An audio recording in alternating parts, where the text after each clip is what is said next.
You start putting yourself in situations that suck, you'll find yourself. You'll find it real quick. It's the only way to find yourself. You don't find yourself, if you like bench pressing and you bench press all the fucking time, what are you finding out? If you like to swim, that's all you want to do is swim, what are you finding out? Put that, people always, people talk about triple down on your fucking strengths. That's the fucking weakest shit in the world. No, triple down on your fucking weaknesses. Find out something about yourself. You already know the good shit. You already know the happy shit. That's why on my Facebook page, everybody goes, why don't you talk about good times? You know how to get through that shit, motherfucker. You don't need you don't need no one to tell you how to get through. It's happy. Right. That's easy shit. I'm going to tell you how you can help yourself get through the times that suck. Real life. This is real life. 90% of your life will suck. 10% will be fucking happy. You may be a lucky guy and have a lot of fucking money, have a great ass woman, all this shit. Trust me, one-on-one with that fucking guy, he's missing something. His life still sucks because he hasn't faced something that bothered him his whole fucking life. Something is still eating that motherfucker up. Almost everybody. Everybody. Eating you the fuck up. But maybe you found a good way, how I did growing up, on how to ignore that voice that's saying, you ain't facing some shit. Period, man. I'm not special. I just stopped listening. I listened to that voice. This is why I talk so fucking aggressive. People say, man, do you believe in God? You cuss so much. When I say it's letting you know what I'm thinking. If I try to make it all pretty and shit, that's not what my life was. It was a violent struggle daily to get where I'm at today. I'm not gonna water it down. I'm not gonna water it down. It wasn't fun. It ain't fun today, but I'm happy. I was 24 years old when I realized I was broken inside. Something had gone numb in my soul, and that numbness, that lack of deep feeling, dictated what my life had become. It's why I quit going after my goals, my biggest dreams, whenever things got hard. Quitting was just another detour. It never bothered me much, because when you're numb, you can't process what's happening to you or within you. I didn't know the power of the mind yet, and because of that, I had ballooned into a fat ass and taken a job as a cockroach sniper in restaurants. I had my excuses, of course. My numbness was a survival mechanism. It had been beaten into me by my father. By the time I'd turned 7, I developed a POW mindset. Going numb was how I took my beatings and maintained some level of self-respect. Even after my mother and I escaped, I continued to be stalked by tragedy and failure. And numbness was how I coped with the fact that losing was all I ever knew. When you're born a loser, your goal is to survive, not thrive. You learn to lie, to cheat, to do what it takes to fit in. You may become a survivor, but it's a miserable existence. Just like the cockroaches I was assigned to kill, you find yourself scurrying in from the shadows to claim the bare necessities while hiding your true self from the light at all costs. Born losers are the ultimate cockroaches. We do what we have to, and that attitude often enables some pretty severe character defects. I certainly had some. I was a quitter, a liar, a fat, lazy motherfucker, and I was deeply depressed. I could feel myself unraveling a little at a time. Fed up and frustrated, bitter and angry, I couldn't take much more of my sorry-ass life. If I didn't change, and change soon, I knew I would die a loser, or worse. I might end up like my father, the hustler who was one quick twitch away from violence. I was consumed by misery and groping for some mental foothold to keep me from giving up for good. The only thing I could come up with was to go back to that house on Paradise Road that still haunted me. I had to get to Buffalo, New York and look my father in the eye. Because when you're living in hell, the only way to find your way out is to confront the devil himself. I was hoping to find some answers that would help me change my life. That was what I told myself anyway, As I crossed into Ohio from Indiana and veered northeast, I hadn't seen my old man in 12 years. It had been my decision to stop seeing him. At that time, the court system allowed children to make those decisions once they turned 12. I made that choice mostly out of respect for and loyalty to my mom. He'd stopped beating us after we left Buffalo, but the one thing that never went numb was how I felt about what my mother endured at his hands. Still, over the years, I had questioned that decision and began to wonder if my memories, if the stories I told myself were true. On the long drive, I didn't listen to music. All I heard were the competing voices in my head. The first voice accepted me as I was. It's not your fault, David. None of this is your fault. You're doing the best you can with what you've been given. That was the voice I've been listening to my entire life. It's not my fault was my favorite refrain. It explained and justified my lot in life and the dead-end path in front of me. And it played 24/7. However, for the first time, another voice chimed in. Roger that. It ain't your fucking fault that you were dealt a bad hand. But it is your responsibility. How long will you allow your past to hold you back before you finally take control of your future? Compared to the first, more nurturing voice in my head, this one was ice cold, and I did my best to tune it out. The closer I got to Buffalo, the younger and more helpless I felt. When I was 150 miles away, I felt like I was 16 years old. As I pulled off the highway and wound through the Buffalo city streets, I felt like I was 8, the same age I was when we packed all our shit into garbage bags and walked out the door. Once I walked into the house, it was August 1983, all over again. The paint on the walls, the floors, the appliances, and the furniture, all of it was the same. While it looked a lot smaller and out of date, it was still the haunted house I remembered, filled with years of grisly memories and palpable dark energy. However, my father was warm and more affectionate than I remembered. Trunnis was always a charmer, and he acted genuinely happy to see me. As we caught up, I found myself laughing at his jokes, slightly confused by the man in front of me. After a while, he checked his watch and grabbed his coat. He held the front door open for his wife, Sue, and me as we headed for the car. "Where are we going?" I asked. "You remember the schedule," he said. "It's time to open up." The first thing I noticed about Skateland from the outside was that it needed a paint job. Inside, the floor and walls were chipped and stained, and the whole place smelled funky. The office had deteriorated too. That sofa we slept on as kids, where my mom caught him cheating on more than one occasion, still hadn't been replaced. It was filthy as hell, and that's where I sat after the grand tour while my father headed upstairs to spin hip-hop records in the Vermilion Room. I felt dizzy and disoriented. It was strange how far the old man had let his standards slip. He wasn't the strong, exacting, demanding figure I'd remembered. He was old, weak, soft in the middle, and lazy. He didn't even appear to be that mean anymore. He wasn't the devil at all. He was human.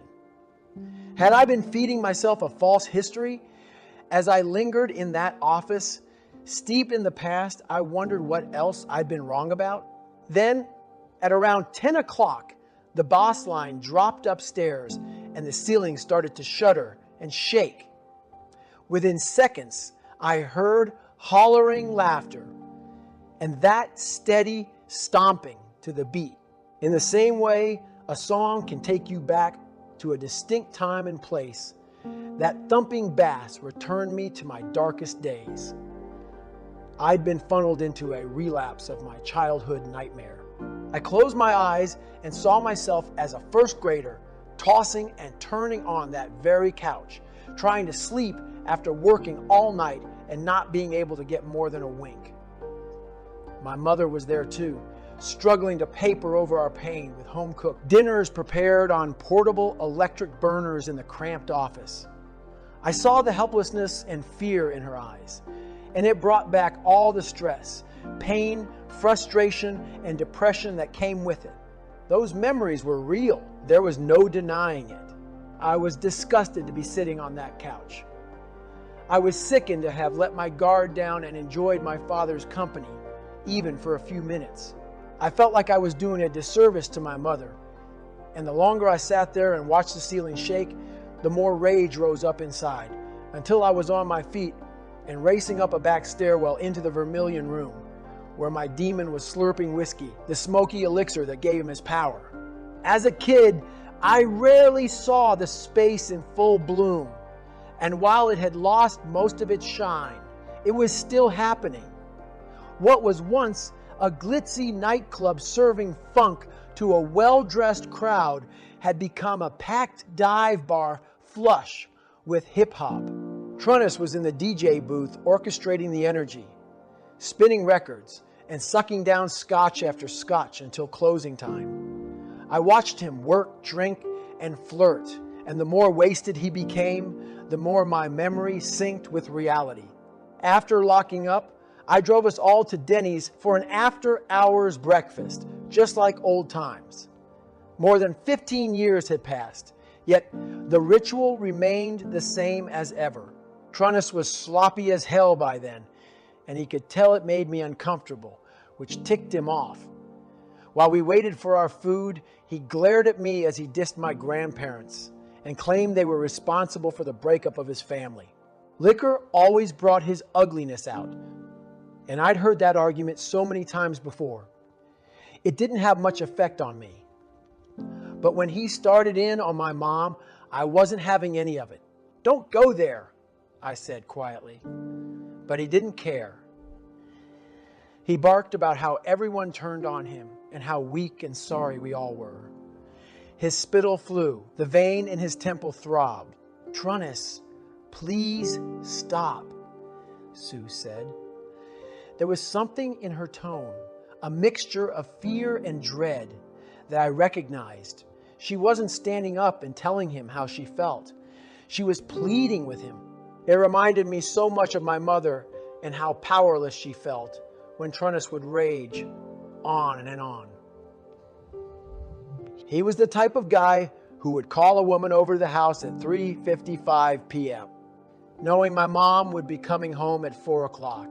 He wanted her to catch them in the act, to show her that he had all the power and would do whatever the fuck he wanted at any time of day or night. It's the same reason he beat me in front of her and did the same to her in front of me. The very same day we left, Sue moved in, yet he often told her, and anyone else who would listen, how beautiful and smart my mother was, as if she were the one who got away. He needed Sue to feel she wasn't good enough for him, and never would be. For the first time in my life, I felt for Sue and realized that Trunnis' specialty was the weaponization of disrespect. It was a tactic he used to bully women and children into submission. He knew that once he choked a motherfucker out mentally, they would lose all their fight and self-respect, which would make it easier to manipulate and dominate them. That's what he was after, not love. He craved dominance and subservience. It was like oxygen to him. He harvested souls with violence and rage. He wanted the people closest to him to feel wounded and empty. Decades later, my mother still struggles with self-respect, decision-making, and confidence. Trunnis' face was red from alcohol. His jaw clenched with tension as he kept talking. There was no doubt that he was the bully and abuser I remembered, but not because he hated my mom or Sue or my brother or me, but because he was a sick, fucked up old man who didn't believe he was worth a damn and could not and would not help himself. Years later, I would learn that he had suffered abuse when he was a kid. His father made him stand in front of a flaming hot coal furnace in a dark room, and after a torturous waiting period, his dad would show up with a belt and lash him, buckle side first. If he moved away from the belt, he'd get burned, so he had to accept his father's lashings and try not to move. He never dealt with his trauma. Those memories festered into demons, and before he even knew it had happened, the victim became the abuser. Whenever he got drunk and the party died down, he self-soothed by picking on people weaker than him. He beat them up. He ran them down. Sometimes he threatened to kill them. But as soon as an abusive episode was over, he would erase it from history. The beatings we took never happened. He liked to think of himself as a big man, but never accepted responsibility for anything he did that went wrong, which didn't make him any kind of a man at all. I suppose I was in that Denny's booth with him because part of me was hoping Trunnis would apologize, but he didn't think he had anything to be sorry for. He was straight up delusional, and his delusions demoralized all of us. They were also contagious. For years, he made me bleed, and he made me doubt myself. He transferred his demons to me through the lashes of his leather belt and the open palm of his hand. And like him, I grew up believing in delusions. I hadn't become an evil sociopath, but like him, I never took responsibility for my own shortcomings or my failures. Sitting there listening to him rave made my blood run hot. Sweat beaded on my forehead, and all I could think about was payback. It was his turn to suffer at my hands. I wanted to make him bleed for my pain. I wanted to beat that motherfucker down right there in Denny's. I was hair trigger close to allowing my father to turn me into a violent maniac, just like I remembered him to be. He recognized the fire in my eyes, because it was as if he were looking into a mirror, and it scared the shit out of him. The weather changed in our booth. He stopped ranting mid-sentence. His eyes went glassy and wide, and in the fluorescent light of the diner, he looked meek and small. I nodded as I recognized, in that very moment, the lie that inspired my trip to Buffalo. I hadn't driven all the way from Indianapolis as some first step toward self-improvement. No, I was there looking for a free pass. I went to collect more evidence that all my many failures and disappointments stemmed from the same root cause. My father, Trunnis Goggins. I'd been hoping that everything I believed all those years was true, because if Trunnis was indeed the devil in disguise, that gave me someone to blame, and I was looking for a cop-out. I needed Trunnis to be the flaw in my existence in order to claim the lifetime warranty on my get-out-of-jail-free card. Trunnis was flawed, all right. He showed me that all over again, but he wasn't my flaw. The second voice was right. Unless I took responsibility for my demons, the ones he put on me, I had no shot at becoming anything other than a perpetual loser or another miserable hustler like him. When the food arrived, Trunnis stuffed his face while I reflected on how much power I'd given him over the years. It wasn't his fault I experienced racism or barely graduated high school. Yes, he beat me and my brother up and tortured my mother. He was a f***ed up man, but I hadn't lived with him since I was 8 years old. When was I going to take my soul back from him? When was I going to own my own choices, my failures, my future? When would I finally accept responsibility for my life, take action, and wipe the slate clean? Nobody said a word while I drove us back to Paradise Road. Trunnis watched me with a mix of drunken sadness, loss, and anger as I grabbed my car keys from the kitchen counter and walked straight out the door. I'd planned on spending the weekend, but I couldn't stand to be in his presence for 1 minute longer. While the words were never spoken, I believe we both knew that would be the last time we would ever see each other. The funny thing was, I didn't even hate Trunnis anymore because I finally understood him. On the drive back home, I turned the volume way down on the nurturing voice in my head and tuned into reality. In place of excuses, It was time for ownership of exactly who I'd become in all of its ugliness. And that meant acknowledging that my thin skin was definitely part of the problem. All of us are dealt circumstances in life we don't have any power to control. Sometimes those things are painful. Occasionally, they are tragic or inhuman. While the accountability mirror, which I tagged with sticky notes filled with real talk, daily tasks, and a few bigger goals, had helped me get to a certain point, those fixes were surface level. I'd never attempted to dive down and solve the root cause of my problems, so I crumbled whenever life asked me to dig deeper and persevere in order to achieve something that could lead towards sustained success. I'd spent my entire life in surface waters, hoping that my luck would change and everything I dreamed of would fall into place for me. That night, on my drive home to Indiana, I accepted the hard truth that hoping and wishing are like gambling on long shots. And if I wanted to be better, I had to start living every day with a sense of urgency, because that is the only way to turn the odds in your favor. Reality can be a motherfucker when all of your excuses are stripped away and you are exposed for exactly who and what you have become. But the truth can also be liberating. That night, I accepted the truth about myself. I finally swallowed reality, and now that I had my future was undetermined, anything was possible as long as I adopted a new mindset. I needed to become someone who refused to give in, who simply finds a way no matter what. I needed to become bulletproof, a living example of resilience. Think of a packet of seeds scattered in a garden. Some seeds get more sunlight, more water, and are planted in nourishing topsoil. And because they are put in the right place at the right time, they can rise from seed to seedling to a thriving tree. Seeds planted in too much shade or that don't get enough water may never become anything at all unless someone transplants them, saves them before it's too late. Then there are those seedlings that look for the light on their own. They creep from the shade into the sunshine without being transplanted.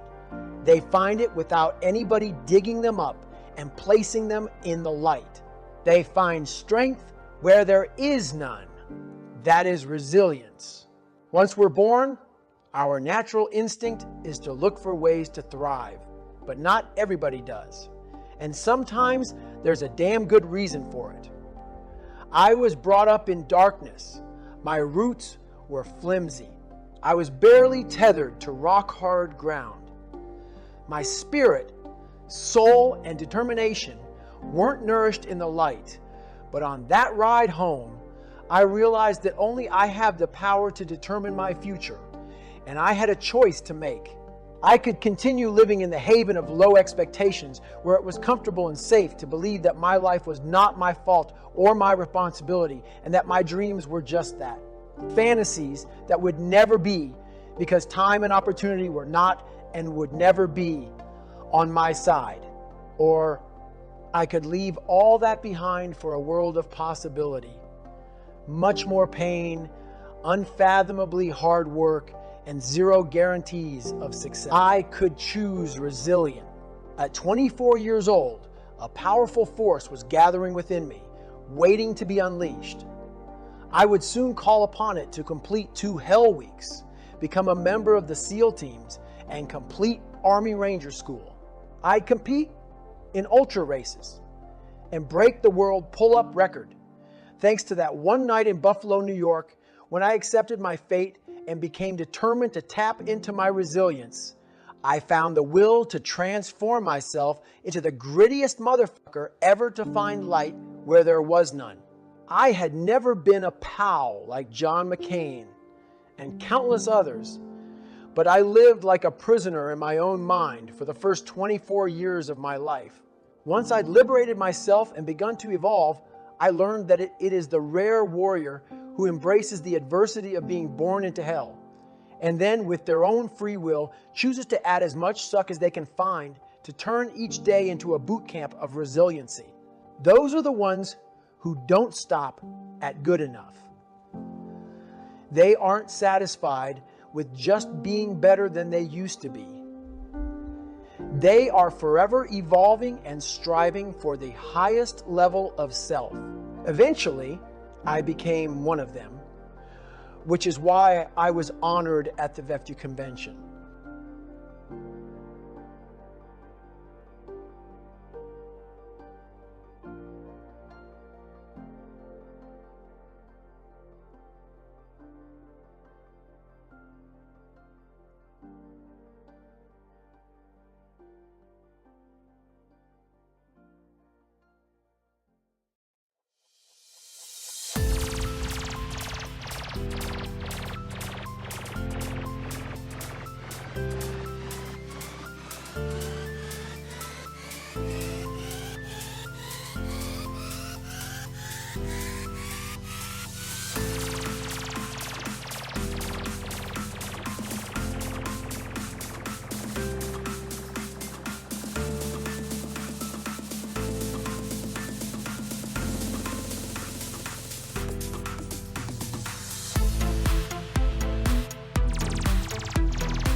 You start putting yourself in situations that suck, you'll find yourself.